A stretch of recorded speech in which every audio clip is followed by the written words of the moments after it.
Hello students, welcome back to our new video. दोस्तों, आज की लिए बहुत ही ज़्यादा इंपॉर्टेंट होने वाली है। इंपॉर्टेंट इसलिए होने वाली है क्योंकि ये जो आपको स्क्रीन पर दिख रहा है चैप्टर है वैद्युत रसायन क्लास 12th केमिस्ट्री का। इसके आज हम लोग पढ़ने वाले हैं सभी MCQ क्वेश्चंस जो कि आपके एग्जाम में पूछे जा सकते हैं। और आप लोग के लिए छोटा सा टास्क इसमें ये रहने वाला है क्योंकि इस पूरी वीडियो में टोटल नंबर ऑफ क्वेश्चंस रहने वाले हैं 20। टोटल क्वेश्चन रहेंगे 20 और आप लोग को यहाँ पर स्टार्टिंग से क्वेश्चन नंबर 1 से लेकर क्वेश्चन नंबर 20 तक वीडियो को देखना है और अपने नंबर आखिरी में कमेंट करके बताने हैं कि आपके नंबर कितने आए, क्योंकि हर एक क्वेश्चन 1 नंबर का रहने वाला है। टोटल क्वेश्चन है 20 और 20 नंबर में से देखते हैं सबसे ज़्यादा नंबर किसके आएंगे। तो चलिए जल्दी से अपनी वीडियो को हम लोग स्टार्ट करते हैं। तो देखिए, यहाँ पर पहला क्वेश्चन हमारा है विशिष्ट चालकता की इकाई होती है।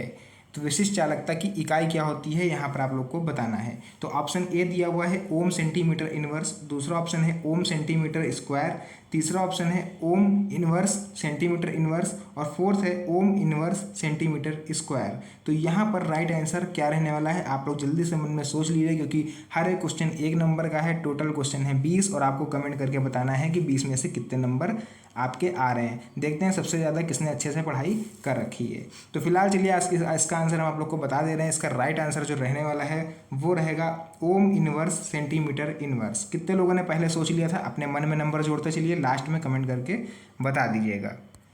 चलिए जल्दी से हम लोग अपना दूसरा क्वेश्चन देख लेते हैं। दूसरा क्वेश्चन क्या रहने वाला है। तो दूसरे क्वेश्चन में देखिए हमसे क्या पूछा गया है, किसी पदार्थ की अभिक्रिया की दर निम्नलिखित में से किस पर निर्भर करती है।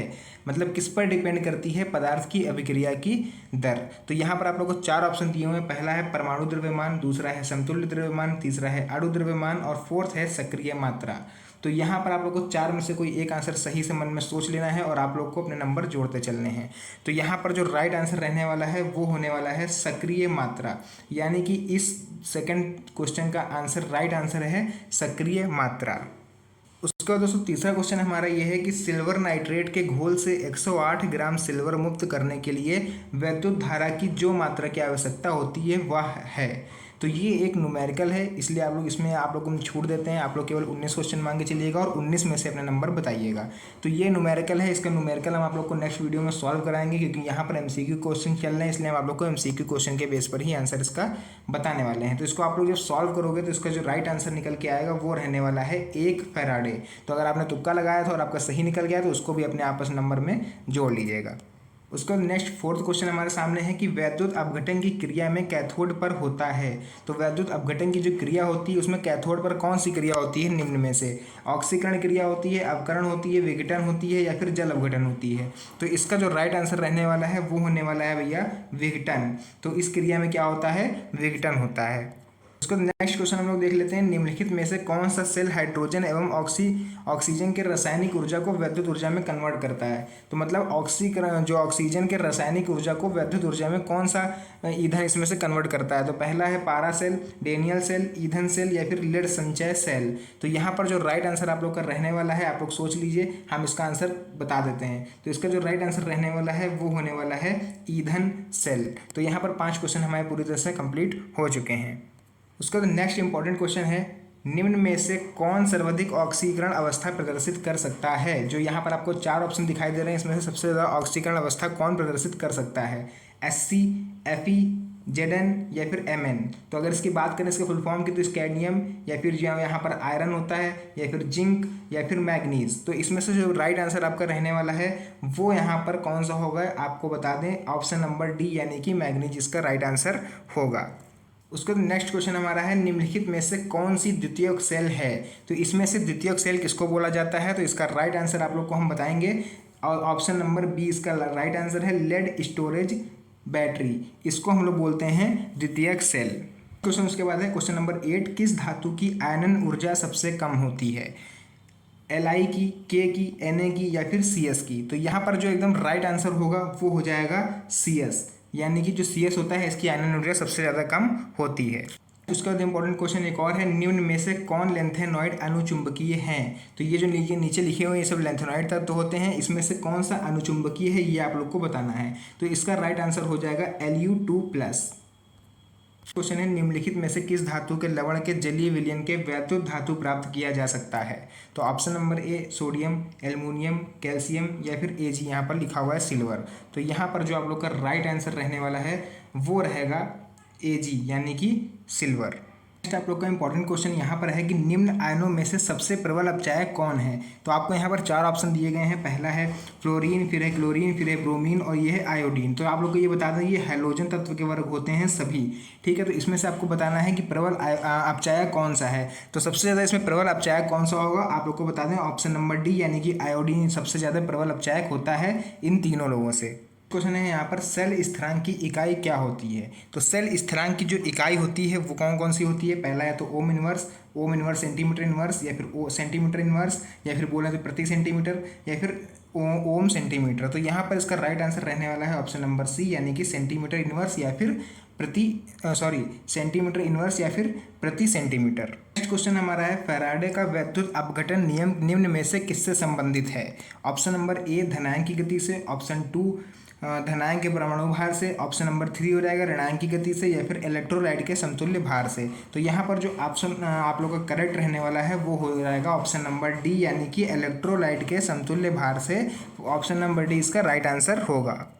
नेक्स्ट क्वेश्चन है हाइड्रोजन ऑक्सीजन ईंधन सेल में हाइड्रोजन का दहन होता है किसके द्वारा होता है भैया। अत्यधिक शुद्ध जल उत्पन्न करता है, या 2 इलेक्ट्रोड के बीच विभवांतर उत्पन्न करता है, इलेक्ट्रॉन सतह से अवशोषित ऑक्सीजन निकलता है, या फिर उष्मा उत्पन्न करता है। तो इन चारों में से जो राइट आंसर आपका रहने वाला है वो हो जाएगा भैया ऑप्शन नंबर बी 2 इलेक्ट्रोडों के बीच विभवांतर उत्पन्न करता है। तो ऑप्शन नंबर जो बी है वो इसका राइट आंसर होगा। है तापमान में वृद्धि के साथ धातु की चालकता क्या होती है। ऑप्शन ए बढ़ती है, घटती है, अपरिवर्तित रहती है, या फिर दोगुनी हो जाती है। तो इससे पहले वाली वीडियो में हमने आप लोग को बताया था कि तापमान में जो वृद्धि के साथ धातु की चालकता होती है, अगर किसी धातु को हम नीचे से गैस जलाएं, आग जलाएं, उसके नीचे से उसको हीट दें तो हमेशा क्या होगा, उसकी जो चालकता है वो हमेशा से घटेगी, ठीक है। बढ़ सकती नहीं, ना तो अपरिवर्तित रहेगी और ना तो दुगनी होगी। तो आप लोग को जो हमने एक चैप्टर आप लोग के लिए पूरी वीडियो बना रखी है वैद्युत रसायन नाम से है, वो चैप्टर पूरा बना रखा है वन शॉट वीडियो की तरह। तो आप लोग जाकर उसको देख सकते हो। इसका राइट आंसर रहने वाला है ऑप्शन नंबर बी यानी कि घटती है चालकता। क्वेश्चन नंबर 16 चालक की चालकता एवं प्रतिरोध निम्नांकित में से किस प्रकार संबंधित हैं। C is directly proportional to R, C equal to R, C equal to 1/R, C equal to IR। तो यहाँ पर इसका राइट आंसर क्या रहने वाला है। तो इसका राइट आंसर जो रहेगा ऑप्शन नंबर सी यानी कि C equal to 1/R।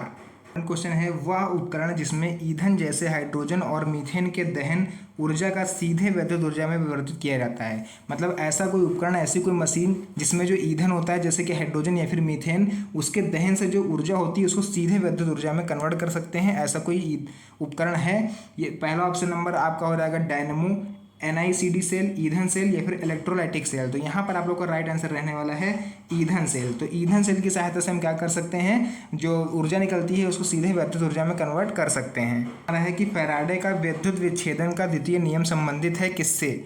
Option A धनायन के परमाणु संख्या से, ऑप्शन बी विद्युत के समतुल्य भार से, ऑप्शन सी ऋणायन के परमाणु संख्या से, ऑप्शन डी धनायन के वेग से। तो इसका जो राइट आंसर रहेगा वो हो जाएगा विद्युत के समतुल्य भार से। निम्नलिखित में से एक आयनिक यौगिक है। Option A alcohol, hydrogen chloride, शक्कर, सोडियम नाइट्रेट। तो निम्न में से भैया आयनिक यौगिक कौन है, आप लोग को पता होगा। इसमें से सोडियम नाइट्रेट जो होता है वो सबसे ज़्यादा प्रबल आयनिक यौगिक होता है। AgNO3 इसका फॉर्मूला होता है, ठीक है। तो देखिए बाद में 19 क्वेश्चन खत्म हो गए पूरे, और आई होप आप लोगों को भी मन में सोचते चल रहे होगा कि आपके नंबर इसमें कितने आए हैं। तो जिनके नंबर 20 में से टोटल, अगर ये 19 में से अगर हम बात करें, क्वेश्चन तो न्यूमेरिकल था, 19 में से अगर आप लोग 10+ नंबर जा रहे हैं तो समझ लीजिए आपकी जो चैप्टर है वैद्युत रसायन वो पूरी तरह से कंप्लीट हो चुका है। अब आपको उसमें कुछ भी पढ़ने की जरूरत नहीं है। लेकिन अगर 10 से कम नंबर आपके रह रहे हैं तो ये आपके लिए चिंता का विषय है, आपको थोड़ा सा और ध्यान देने की जरूरत है इस चैप्टर पर। तो चलिए जल्दी से देख लेते हैं अपना लास्ट क्वेश्चन, 20वां क्वेश्चन कौन सा है। 20वां क्वेश्चन हमारे सामने आ चुका है। 20वां क्वेश्चन क्या है, सोडियम फ्लोराइड के जलीय घोल का विद्युत विच्छेदन कराने पर जो धनोद या फिर ऋणोद पर प्राप्त प्रतिफल है। तो आई होप आप लोग को ये क्वेश्चन ही समझ में नहीं आया होगा पूरा। आप लोग को क्या हमने लिख दिया है यहाँ पर इतना बड़ा सा। तो चलिए इसका आंसर हम ही आप लोग को क्लियर करके बता दे रहे हैं। इसका आंसर राइट आंसर जो रहने वाला है ऑप्शन ए आपका रहेगा F2Na, F2H2, O2Na, O2H2। तो यहाँ पर लास्ट क्वेश्चन का आंसर आप लोग को हम बताने वाले हैं। तो भैया लास्ट क्वेश्चन का आंसर रहने वाला है F2H2 यानी कि ऑप्शन नंबर बी इसका करेक्ट है। और जिसका तुक्का ये वाला भी सही लगाओ तो आप लोग कमेंट सेक्शन में यार 20 में से कितने नंबर आप लोग खुद पाए हो तो ईमानदारी से एकदम बता देना बिना एक भी नंबर बढ़ाए हुए, ताकि आपको खुद को पता चल सके इस समय आपकी तैयारी कितनी है और आपके जो सहपाठी और जो साथ में पढ़ने वाले हैं क्लासमेट उनकी इस समय तैयारी कितनी हो चुकी है। तो ईमानदारी से बिल्कुल टाइपिंग करिएगा और देखते हैं सबसे ज़्यादा नंबर कौन पाया है। तो चलिए मिलते हैं नेक्स्ट वीडियो में एक और अच्छी इंटरेस्टिंग वीडियो के साथ। तब तक के लिए धन्यवाद। जय Hind. Best of luck for your exam. Thank you.